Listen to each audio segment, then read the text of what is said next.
This video is a sample from the Secret Guitar Teacher Interactive course, The 5 Main Elements of Music.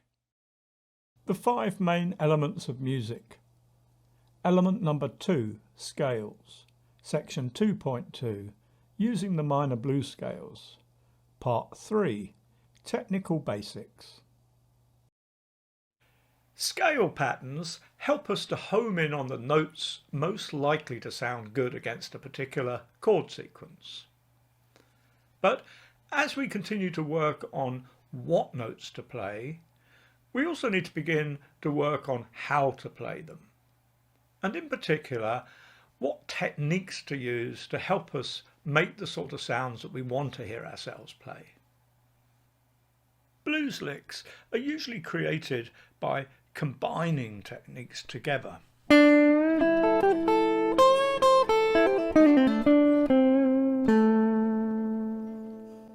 And this can make the technical aspect of lead guitar playing look a whole lot harder and more complicated than it really is. Because when we look closely, there are only a small number of basic components to fretting hand technique. Altogether, I can only think of 7 basic elements to fretting hand techniques. And these are hammer-ons, pull-offs, slides, bends, vibrato,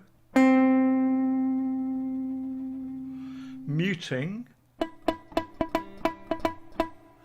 and harmonics.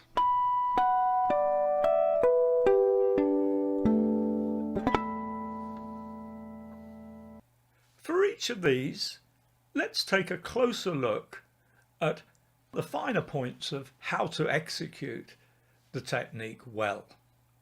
And we'll also look at the range of variation available for each technique. Then we'll look at the ways in which each technique is typically combined with others to produce the sort of variety of sounds that we're used to hearing great guitarists make. Let's start with hammer-ons. Most important detail to get a nice clear sounding result is precise finger positioning, both with the first note and the hammered-on note. If the fingers are too far away from the frets, the results are likely to be inconsistent.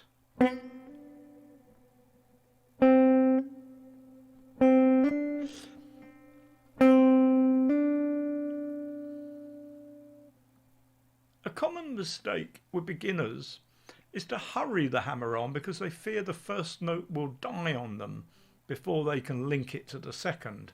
So they rush it like this. In fact, with good technique, you can allow the first note to die completely and still get a nice clear sound off the second note.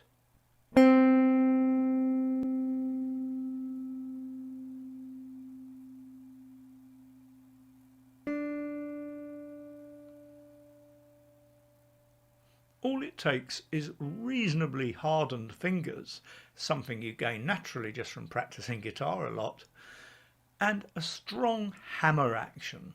The clue is in the name. Really hammer that second finger on. Variation in the technique comes in the timing and intensity. If we reduce the timing right down, we end up with what is called a snap hammer-on.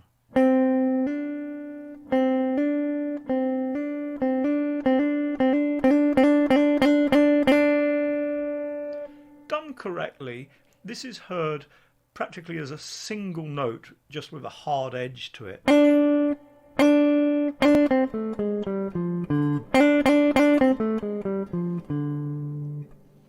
You can vary the length of both notes in a hammer-on, either symmetrically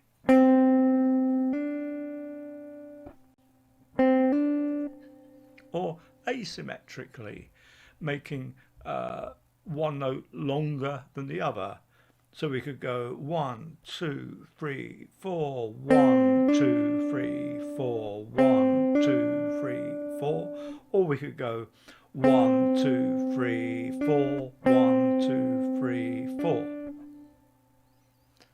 Similarly, you can vary the dynamics of the two notes, making both equal or the first note softer than the second,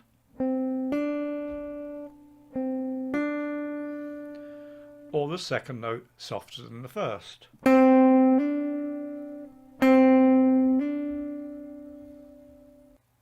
Hammer-ons are easily combined with other techniques.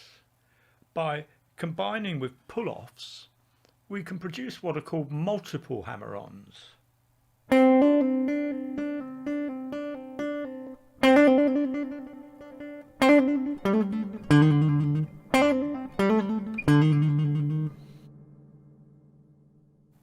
This is often combined with string pairing techniques to produce fast sounding phrases like these.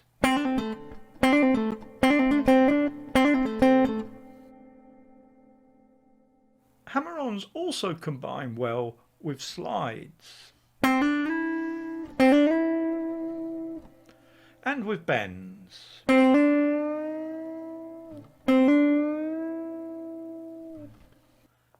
By combining with vibrato, the sustain of the notes in the hammer-on can be lengthened on either or both notes.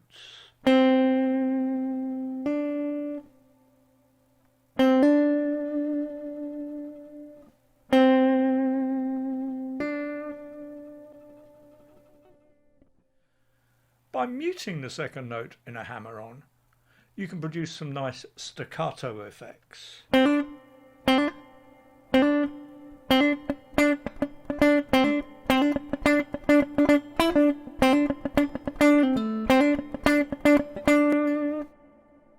Rarely, you might try combining hammer-ons with harmonics.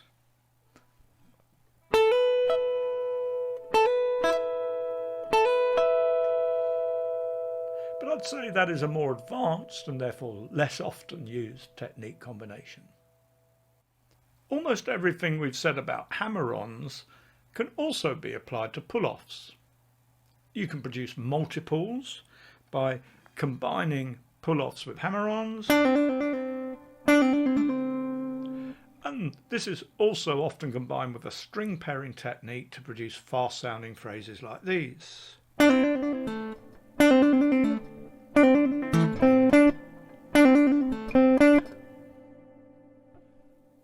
Pull-offs also combine well with slides.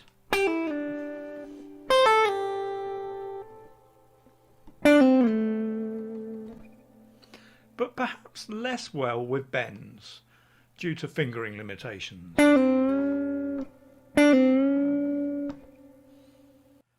By combining with vibrato, the sustain of the notes in the pull-off can be lengthened on either or both notes.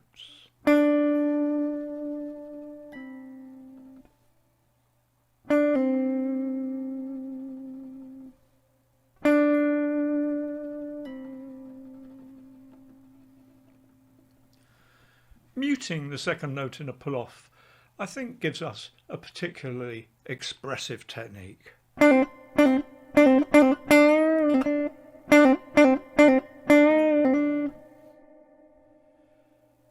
again, combining with a harmonic is a pretty tricky and therefore rare technique.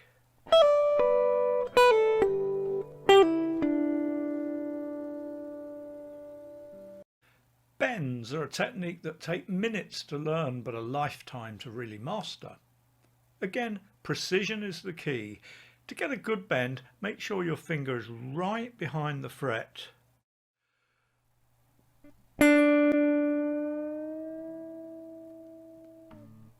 And make sure you keep the string pinned to the fret all the time you want the bend to last.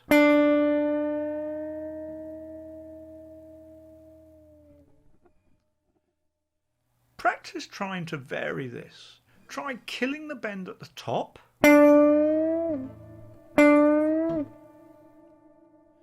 then try keeping the bend sounding all the way up and all the way down.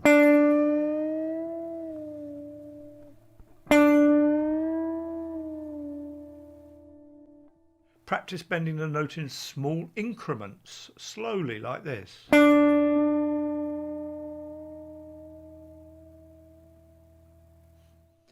As well as in big increments, quickly like this.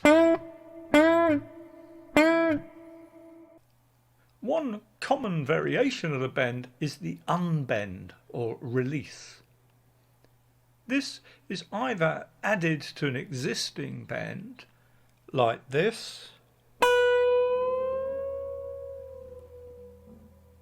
or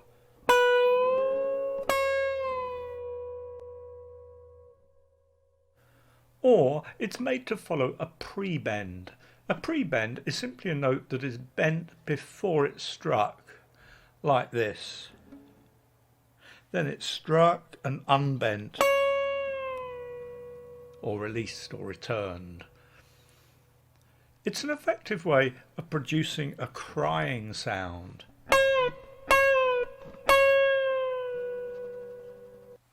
Released bends are often followed with combinations of pull-offs and hammer-ons.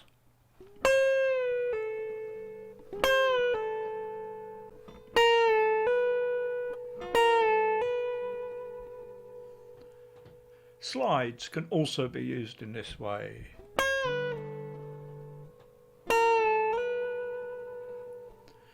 But it is much rarer to hear any of these techniques added at the top of the bend.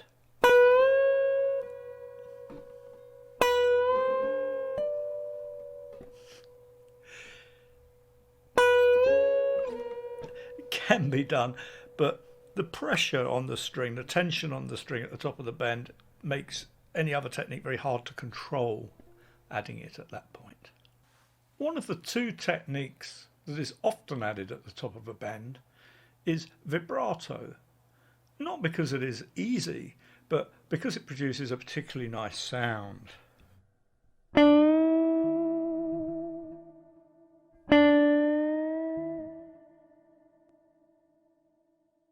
Mastering this technique takes hours of practice, but it is well worth the effort.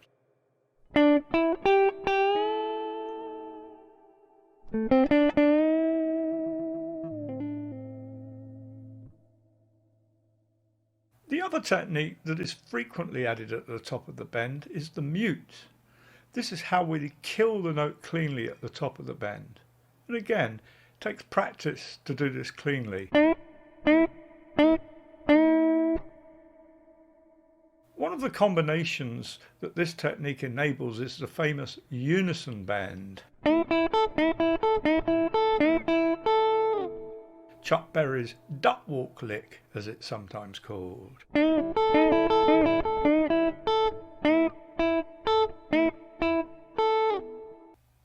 Vibrato is a very subtle technique. Although there is a type of vibrato that can be produced by moving the string up and down like this. This is seldom used other than for comic effect, if you like. But most vibrato is done by using the mass of the whole hand to shake the fingertip holding the string. It's a very fine movement. This has the effect of sweetening the sound.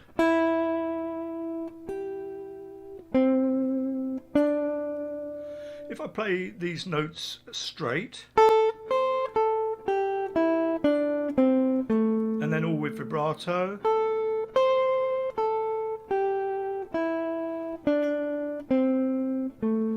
you can hear subtle difference.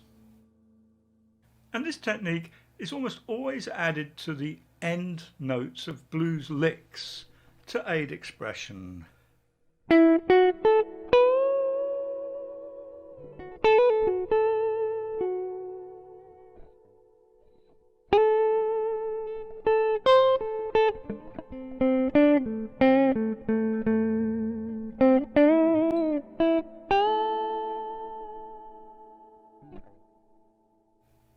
players like B.B. King, Freddie King, Albert King, Buddy Guy, Peter Green and Peter Frampton. These are names that come to mind, players who all make extensive use of this technique. Muting technique is really used as a way of adding rhythmic punctuation. Remember, muting is just a matter of touching the string, but only lightly, so that there is zero contact between the string and the fret. Its most obvious use is to make your licks sound funky.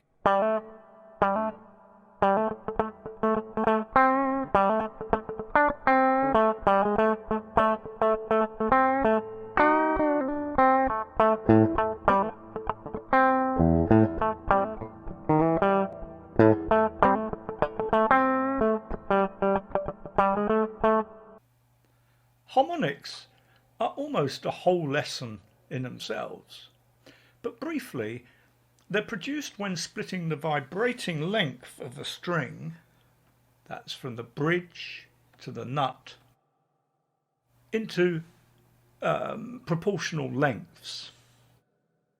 The easiest harmonic is played at fret 12 because that's the exact halfway point on that vibrating length of string.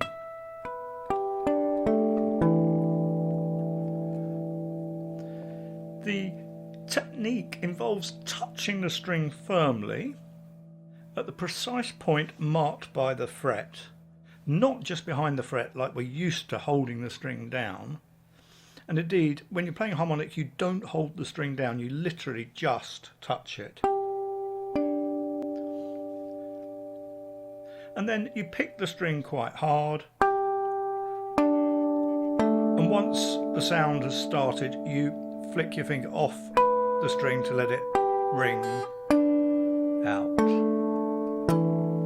You may have to hunt around a little to get this technique exactly right. For most players, it's something of a knack. Once you get it at fret 12, you can try it at fret 7 and fret 5,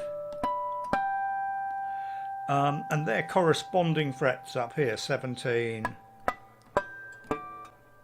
and 19.